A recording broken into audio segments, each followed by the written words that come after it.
It was a cold, rainy morning. Dark clouds covered the city like a blanket, and water kept dripping from glass windows of the tall buildings. Workers rushed through the streets holding umbrellas, cars splashed puddles, and the sound of rain mixed with traffic noise made everything feel heavy and rushed. Inside the biggest building of the city, Adrian Towers, people looked serious and busy. Computers clicked, shoes tapped on shiny floors, phones kept ringing. No one smiled, no one talked casually. Everyone worked quickly because they all feared one person, Mr. Adrian, the CEO of the company.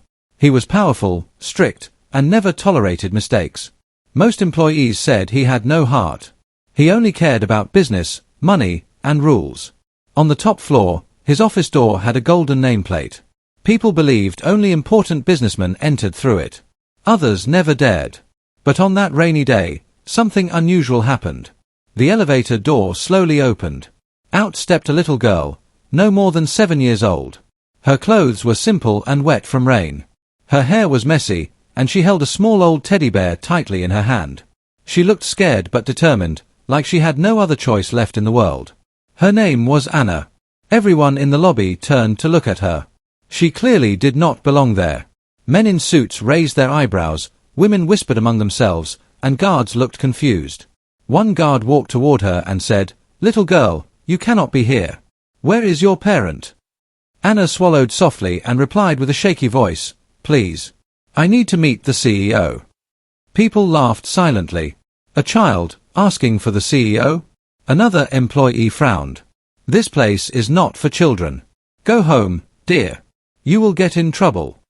But Anna didn't move. She held onto her teddy like it was her only comfort and took a slow step forward. "My mom, she works here," she whispered.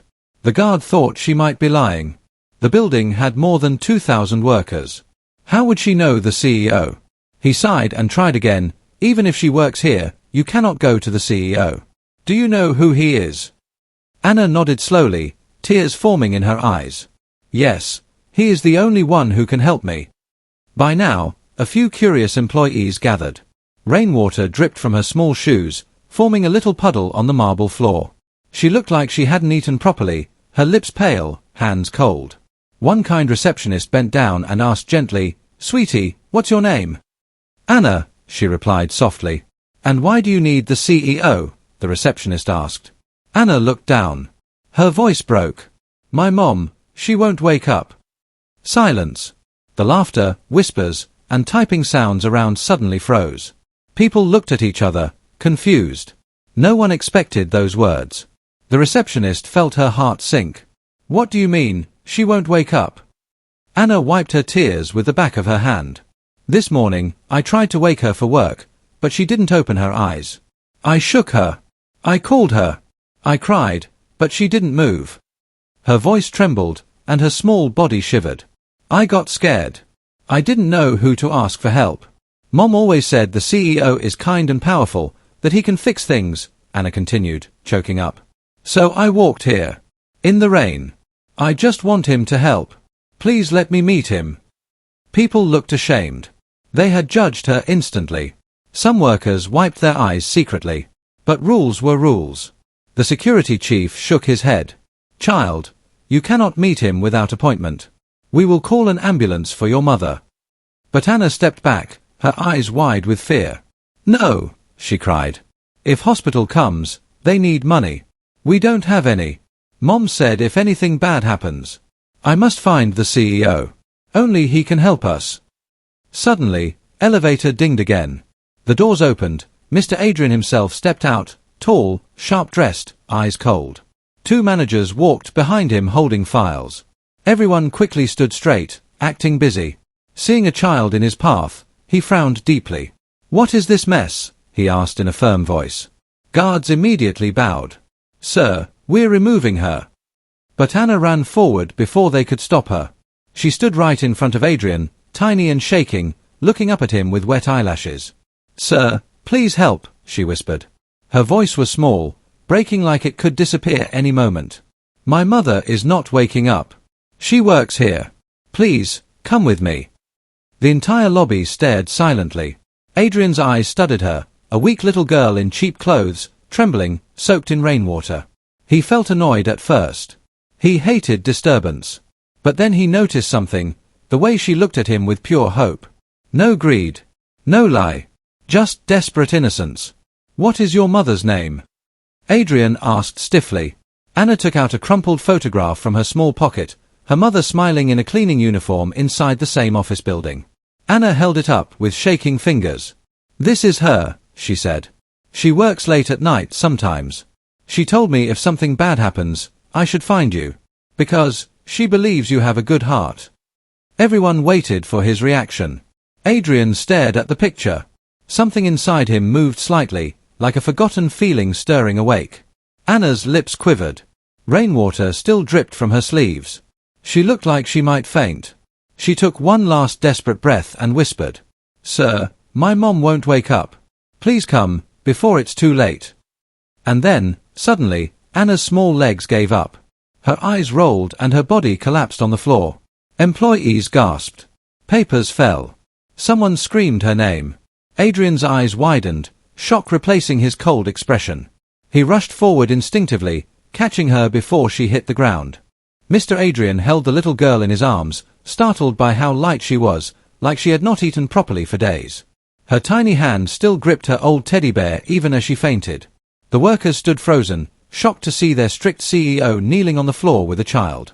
"Call a doctor. Now!"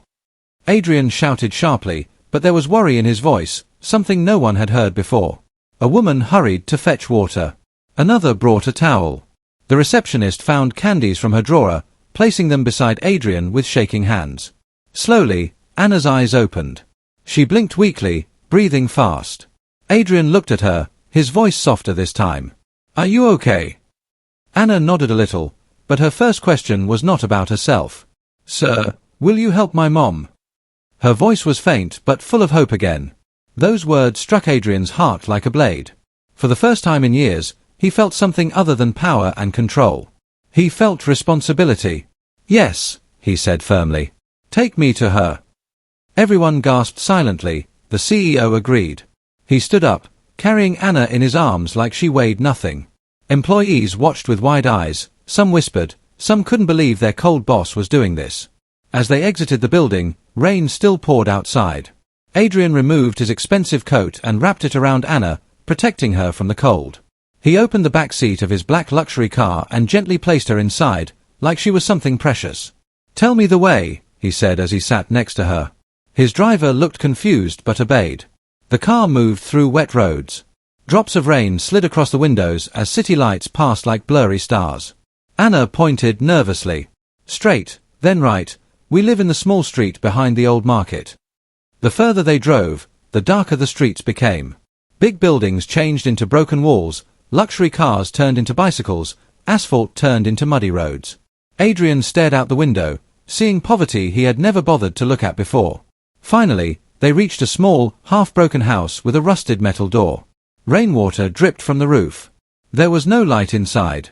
Anna opened the door slowly. "Mama, I'm back," she called softly, voice trembling with fear. No answer. She ran inside. Adrian followed. The room was small, one bed, two chairs, a small stove, some old clothes hanging on a nail. On the bed lay a woman, pale, still, eyes closed. Her breathing was shallow, like a candle waiting to die. "Mama!" Anna cried, shaking her gently. No reaction. Adrian stepped closer and saw the woman's face. Tired. Weak. Her hands were calloused from work, her nails broken. She looked like someone who fought life every day. He took a deep breath. "We need help immediately. Call an ambulance," he ordered his driver. Anna grabbed his sleeve, tears flooding her eyes. "Please, don't take her to hospital. They will ask for money. We don't have any. They may refuse us." Adrian knelt beside the bed and checked the woman's pulse. It was slow. Too slow. He asked quietly, "What is her name?" "Lila," Anna whispered. "She cleans in your office at night. She never complains. Even when she is sick, she works. She told me she will save money so I can study one day." Her voice broke. "She always smiles and says tomorrow will be better, but today she didn't wake up, sir. I got scared. I thought I will lose her." Anna hugged her mother tightly and sobbed. For a moment, Adrian could not speak. The scene touched something inside him he didn't even know was still alive. He remembered a faint memory. Years ago, his own mother was sick. He was helpless, just like Anna. If someone had ignored him then, he might have lost everything. He exhaled slowly. No one will refuse her. Not while I'm here, he said with determination. The ambulance arrived within minutes. Paramedics entered quickly and lifted Lila onto a stretcher. Anna held her mother's hand the entire time. Adrian supported her. You will ride with her. I'll be right behind. At the hospital, doctors rushed Lila into emergency care. Machines beeped, gloves snapped, nurses moved fast. Anna waited outside crying, holding her teddy bear tight. Adrian stood beside her silently. He didn't leave. He didn't check his phone. He didn't look at business emails. For the first time, work didn't matter. Minutes passed like hours. Anna looked up at him and whispered, "Sir, will my mom live?" Adrian looked at the closed emergency door. He didn't know the answer. A man who always had solutions suddenly felt small. He placed his hand gently on Anna's head. She is strong. She worked so hard for you. She won't give up easily. Anna stared at him, tears rolling down her cheeks. You are the only one who came. Everyone else ignored me. Those words hit him deeper than any business loss. Before he could reply, a doctor finally came out. Anna froze. Adrian stood straight. The hallway fell silent. The doctor removed his mask slowly. We did what we could, he said. Anna's heart stopped for a second. Is she alive? She whispered. The doctor looked from Anna to Adrian, recognizing his power, and spoke carefully. She is stable now, but her condition is serious. She needs treatment immediately and long-term care. It will be expensive. Anna looked down, trembling. I knew it. We don't have money. But before her tears could fall again, she felt a warm hand on her shoulder. She looked up. Adrian's voice was firm. I will pay for everything. Everyone around turned in surprise. Anna stared at him, shocked, confused, hopeful, scared.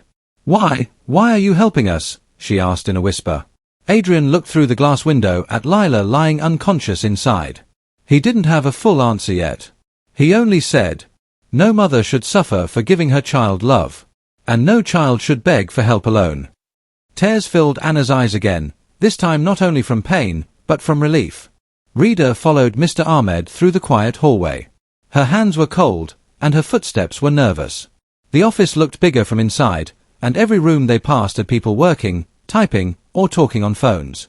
But Mr. Ahmed did not take her to a desk or interview room. Instead, he opened a wooden door that led to a small file room. The room was filled with shelves, paper bundles, and cardboard boxes. A light bulb above flickered slightly, giving the place a lonely feeling.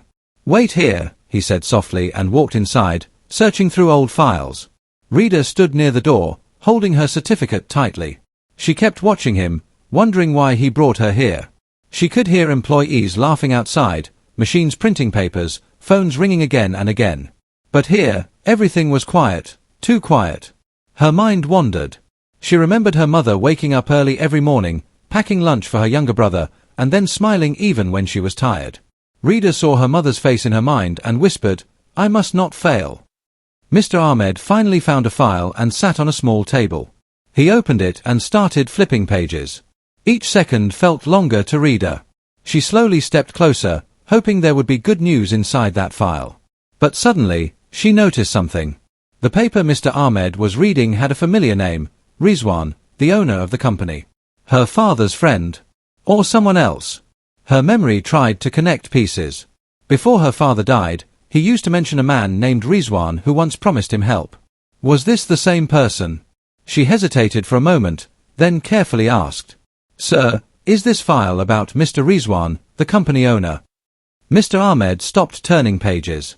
His eyes moved up slowly, surprised that she recognized the name. Yes, he replied. Do you know him? Rita shook her head slightly. Not personally. But, my father talked about a man named Rizwan many times. He said he was a good friend once. A small silence filled the room. Mr. Ahmed closed the file gently. His face changed, from strict to thoughtful. He asked, What is your father's name? Rita took a deep breath. Abdul Halim. The moment she said it, Mr. Ahmed froze. He leaned back, eyes wide, as if old memories rushed into his mind. Abdul Halim. Halim from Accounts Department? He asked slowly. Rida nodded. Yes. He worked here before he passed away. Mr. Ahmed lowered his head. His voice became soft. Your father was a kind man. Honest. He helped everyone, even when he needed help himself. Hearing this, Rida's eyes filled with tears. A single tear dropped, but she quickly wiped it. She didn't want to look weak. But Mr. Ahmed had already noticed. He stood up, walked toward her, and spoke gently. I remember your father. He used to talk about you. He said you would make him proud one day. Rida pressed her lips tightly, trying not to cry. I want to make him proud, sir. That's why I need this job. Mr. Ahmed took a deep breath. Come with me. He picked up the file and walked out of the room. Rida followed, confused but hopeful. They walked again through the hallway, but this time Mr. Ahmed's tone was different, respectful, soft, not distant like before. He opened another door, leading to a brighter office room. Inside sat a woman in her late 30s, wearing glasses and typing something fast. When she looked up, she saw Rida and Mr. Ahmed together. Yes, sir, the woman asked. Mr. Ahmed placed the file on her desk. Sana, schedule her interview again. And this time, don't reject her without checking her documents properly. Sana looked surprised. But sir, rules. No rules for injustice, he interrupted. Rida stood silently, shocked. Just a few minutes ago, she was close to being sent out. Now everything was changing like a dream. Sana took Rida's documents and checked them carefully. You did your graduation with good marks, she said. Your English is simple but clear. You worked as a tutor for 2 years. Yes, Rida answered, trying to speak confidently. I taught small children at home. Sana nodded. Good. We need someone in the documentation section. The work is simple, but fast. Can you manage? Rida smiled weakly. I will try my best, Sana scribbled something on a paper and handed it to her. Report tomorrow morning at 9 a.m. Trial basis for 1 week. Rida stared at the paper, heart beating fast. Trial job. A chance. A door opening. She felt like crying and smiling at the same time. Thank you so much, she said in a trembling voice. Mr. Ahmed placed a hand on her shoulder. Your father would be happy today. Rida lowered her head respectfully. She closed her eyes for a moment, imagining her father smiling. As she walked out of the office building, everything looked different, brighter, warmer. The walls that scared her earlier now felt welcoming. She stepped outside and a soft breeze touched her face, like blessing from the sky. She whispered to herself, this is just the beginning. But she did not know, a storm of truth and secrets was still waiting for her inside those office walls. A storm related to her father, to Rizwan, and to a past that was never truly forgotten. The next morning, Rida woke up early even before the sun rose. She washed her face with cold water, tied her hair neatly, and wore the same simple dress she ironed carefully at night. Her mother placed breakfast in front of her, just tea and bread, but her eyes were filled with hope instead of sadness. Rida, remember, no matter how big the place is, don't lose confidence, her mother said gently. Rida nodded. I will try, Ami. She carried a small bag, held her documents safely, and left for the company again. Every step toward the building felt like she was walking toward her future. Yesterday she entered with fear and doubt. Today, she came with courage and a small glow in her heart. When she reached the office gate, the guard recognized her. This time he smiled and let her enter without questions. The reception area was busier than before, employees rushing, phones ringing, files passing from one hand to another. She showed Sana's paper and got her temporary ID card. The plastic card was light in her hand, but heavy with meaning. Employee, trial staff. Those words felt like a dream written in ink. Sana took her to a small desk near the documentation section. There were piles of files, long registers, and a dusty computer that looked older than most machines in the office. This will be your place for now, Sana said. Rida nodded. Thank you, Her work started simple, checking documents, entering names, sorting files alphabetically. She made mistakes, but she corrected them quickly. Some employees ignored her, assuming she was just another trial worker who might leave soon. But a few smiled politely, noticing her dedication. Hours passed. Her fingers were tired and her back ached, but her heart remained strong. During lunch break, she sat alone on a bench in the corridor. Other staff members sat in groups, laughing, eating biryani, fries, or drinking tea. Rita opened her lunchbox, homemade paratha and leftover curry. She ate quietly, hoping one day she would eat here without feeling like an outsider. Suddenly a voice came from behind. "May I sit here?" It was Mr. Ahmed, holding his cup of tea. Rita quickly shifted to make space. "You worked well today," he said while sitting. Rita smiled shyly. "I will improve more, sir." He nodded approvingly. Hard work matters more than perfect English or shiny certificates. She looked down. "Sir, you helped me yesterday. I don't know how to thank you." Mr. Ahmed shook his head. "I helped you because your father once helped me. When I was young and struggling, he guided me. No one should be forgotten like he was." Rita's eyes softened. People at home only remember him in prayers now. "He deserves more than that," Mr. Ahmed replied softly. Before leaving, he added something unexpected. "Don't tell anyone here about your relation with Halim yet. Especially not Mr. Rizwan." Rita looked confused. "Why, sir?" He hesitated, eyes serious. "Because everything is not as simple as you think." His words left a strange weight in her chest. Something hidden. Something painful.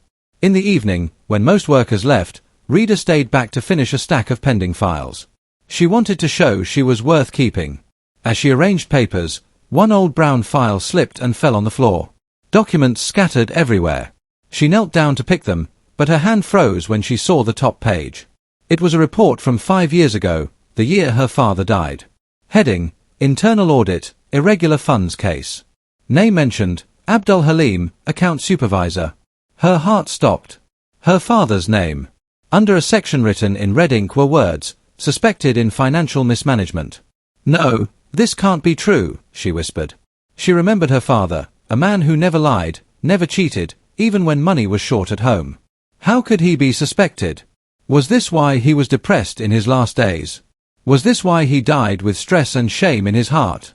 She held the paper tightly, breath shaking. Should she ask someone? Should she take this paper home? But what if someone saw her? As she slowly placed the file back, she heard footsteps behind her. She turned, and her eyes widened. Mr. Rizwan was standing at the door. Tall, confident, wearing an expensive suit, eyes sharp like they could read minds. She had only seen photos of him in newspapers. Meeting him face to face made her heart race. "What are you doing here so late?" he asked, voice calm but eyes suspicious. Rita quickly stood up. "Sir, I was finishing the pending files." His gaze shifted to the table, the file she was trying to close. For a second, his expression changed. A flicker of panic. Or anger. She couldn't tell. He stepped closer. "Show me that file." Rita felt her throat dry. Her fingers trembled, but she handed the file slowly. Rizwan opened it, his jaw tightening as he saw the pages. He snapped it shut and looked at her sharply. "These documents are old. They are not your concern." His tone wasn't normal, it carried a warning. Rita lowered her eyes, but questions screamed inside her mind. Before leaving, Rizwan said something that sent chills across her spine. "You're new here. Be careful where you dig. Sometimes truth destroys more than it saves." He walked away, leaving the file in his hand, as if he didn't want her to see it again. Rita stood still, breathing hard. Her father's past was not just a memory. It was a puzzle. A dangerous puzzle. And now, she was standing right at the center of it. Rita sat on the bench outside the building, the evening wind brushing her hair. Her mind was a storm of thoughts. Her father's name had appeared in that old file, tied to irregular funds. But she knew her father, a man honest to his core. How could anyone blame him? And why had Mr. Rizwan reacted so strangely? She clenched her fists, determination rising. She would find the truth. Her father's name could not be tarnished. Her heart ached, but it also burned with courage. She looked at the tall building, its glass walls reflecting the last rays of the sun. Inside lay the answers she needed, secrets of the past, hidden fears, and maybe even betrayal. The next morning, Rita arrived early. The lobby was empty except for a few cleaners. She walked confidently to Mr. Ahmed's office. Today, she decided, she would ask everything. "Sir, may I speak with you?" she asked softly. Mr. Ahmed looked up, surprised to see her so early. "Yes, come in." She entered and closed the door carefully behind her. She placed the crumpled, old file on the table. "I found this yesterday. It's about my father," she said. "I need to know the truth." Mr. Ahmed sighed deeply. He motioned for her to sit. "Reader, your father was accused of something he didn't do. He found evidence against some people in the company who were trying to steal funds. They framed him to protect themselves. That's why he became stressed. That's why he passed away so early." Reader's eyes widened. Tears rolled down her cheeks. "Then, my father was innocent?" "Yes," Mr. Ahmed nodded. "He was honest. And brave. That's why I helped you when you came here. I knew you were his daughter. I knew you would continue his legacy." Reader felt a weight lift from her chest. She stood up, her mind now clear. "I need to face Mr. Rizwan," she said. Mr. Ahmed placed a hand gently on her shoulder. "Be careful. He is powerful. But do not let fear stop you." With renewed courage, Reader walked back to the office floor. Rizwan was already there, supervising employees. She approached him slowly, holding the file in her hands. "Sir," she said, voice steady, "this is my father's file. He was innocent. And I want you to acknowledge it." Rizwan froze, then turned slowly to face her. His eyes widened in recognition. You are Abdul Halim's daughter." "Yes," she replied. "And I will not let lies stay about him. He was honest. He worked to protect the company, not destroy it." For a moment, Rizwan's face was unreadable. Then, finally, he sighed. I cannot change the past. But I will make sure your father's name is cleared officially. And I will ensure you are treated fairly here." Reader nodded, a small smile forming. Justice had begun, even if slowly. From that day on, Reader worked with courage and honesty. Employees noticed her dedication, and even Mr. Rizwan began respecting her. She never forgot her father's teachings, honesty, bravery, and kindness. Weeks later, Reader stood in the office, looking at the same building where she had once been a frightened girl. She smiled. She had faced fear, uncovered truth, and honored her father. And the city outside, with its busy streets, dark clouds, and hurried lives, seemed less frightening now. Because Reader had learned that courage, honesty, and hope could light even the darkest places. She whispered to herself, "Father, I made you proud. I will continue your work. I will protect your name, always." The office lights reflected her determined face. A new chapter had begun, one filled with justice, courage, and a promise that the truth could never be buried forever. And somewhere, deep inside the tall building, Mr. Rizwan watched quietly. He knew Reader was different from anyone he had met, fearless, honest, and unstoppable. The story ends with hope, truth revealed, and a young girl standing tall, proving that even the smallest voice can change everything when courage and truth guide it.